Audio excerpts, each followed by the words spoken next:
পরের অংশ তো সেই লাগাম সহ দিয়ে দিয়েছে। আর জাদুকর বুঝতে পেরে গেছে যে এ তো সেই ছোট ভাই, দিয়ে বলছে তাহলে তুই এই করেই খেছিস। দিয়ে তখন সেই জাদুকর সেই ঘোড়ার পিঠে চেপে মারে বাড়ি।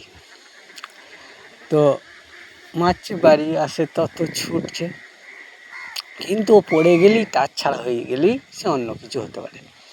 তো একটা পুকুর ধার দিয়ে যেছে, তো যাওয়ার পরে সেইখানে জোরে লাফ মেরেছে, আর জাদুকর কিন্তু ছিটকি পড়ে গিয়েছে, আর এও পানিতে পড়ে গেছে, ছোট ভাইটা ঘোড়াটা তো পড়ে গিয়েছে। আর যেই টাচ ছাড়া হয়েছে সে পানিতে, ঘোড়াটা ছোট ভাই তখন একটা মাছ হয়ে গিয়েছে। তো মাছ হয়ে গিয়েছে, তো জাদুকর এবার কী করবে? এইবার জাদুকর সেই যার পুকুর তার কাছে গিয়েছে, বলছে এই পুকুরটায় আমার মাছ আছে, আমি ধরব। দিয়ে চারি জাল নিয়ে সে টান ও টান দেয়, সে বড় মাছ থেকে একটা ডাঁড়কি মাছ হয়ে গেছে। এ যত জাল টানে ফুটো দিয়ে বেরিয়ে পালায়। এইভাবে জাল টেনে আর ধরতে পারলো না, তখন গুনে গুনে দেখছে সে একটা ডাঁড়কি মাছ হয়ে গেছে। জাদুকর আবার সেই জাদুর দ্বারাই দেখছে আবার ডাঁড়কি মাছ হয়ে গেছে।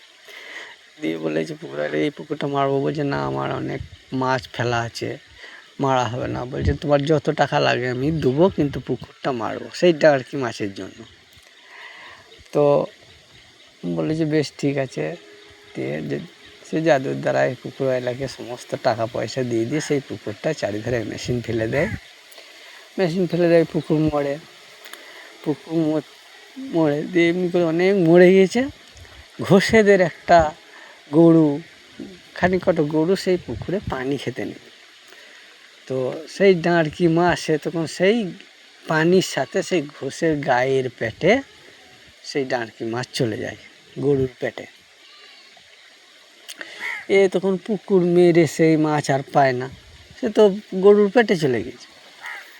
তো গরুর পেটে যাওয়ার পরে তখন আবার এ জাদুর দ্বারায় দেখছে, তখন দেখছে হ্যাঁ অমোক ঘোষের গরুর পেটে সেই ঘোষের বাড়ি আবার সেই জাদুকর গিয়েছে। দিয়ে যেয়ে সেই ঘোষকে বলেছে এই গরু আমি কিনবো। তা বলছে না, আমার মেলা টাকার গায়ে অনেক দুধ দেয়, আমি এটা বেচবো না। বলছে না, আমার একটা এর পেটে একটা মাছ আছে, আমি সেই মাছটাকে নেবো, আমার সেই মাছটা খুব দরকার, যত টাকা লাগে নেবো। দিয়ে জাদুর দ্বারা আবার সেই ঘোষকে টাকা দিয়ে সেই গরু আবার জবাই করে।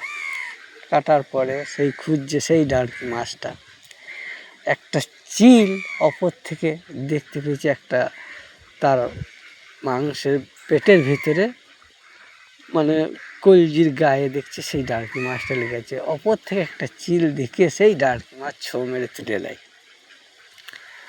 এ তখন বেতাল সেই চিলটা নিয়ে চলে গেল। নিয়ে যাওয়ার পরে যেই একটা ছাদে নামিয়েছে খাবো বলে, আর একটা গলার মালা তৈরি হয়ে গেছে। তখন চিলটা দেখলে আমি নিয়ে এলাম মাছ, আর মালা হয়ে গেল। মালাটা ফেল দিয়ে চিলটা পালিয়ে যায়। আজকে এই পর্যন্ত, পরের অংশটা আবার কাল শোনাবো। ভালো থাকবে।